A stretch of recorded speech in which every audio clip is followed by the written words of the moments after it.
اللہ الرحمن الرحیم۔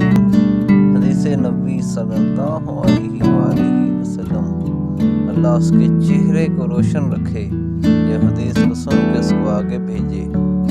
سیدنا ابو ہریرہ رضی اللہ تعالیٰ عنہ بیان کرتے ہیں کہ رسول اللہ صلی اللہ علیہ وآلہ وسلم قیام رمضان کی ترغیب دیا کرتے تھے، بغیر اس کے کہ آپ واجبی طور پر ان کو حکم دیں۔ پھر فرماتے تھے، جس نے ایمان کی بنا پر اور تقرب و ثواب کی غرض سے رمضان کا قیام کیا، اس کے پچھلے گناہ معاف کر دیے جاتے ہیں۔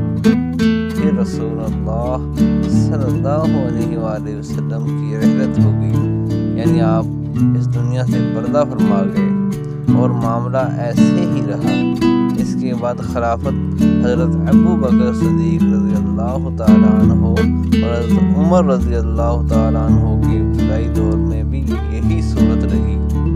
امام ابو داؤد رحمۃ اللہ علیہ کہتے ہیں کہ عقیل، یونس اور ابو اویس نے ایسے ہی روایت کیا ہے، یعنی جس نے رمضان کا قیام کیا، اور عقیل کی روایت ہے کہ جس نے رمضان کے روزے رکھے اور اس کا قیام کیا۔ سبحان اللہ۔ سنن ابی داؤد حدیث نمبر 1371، ماہ رمضان مبارک کے احکام و مسائل۔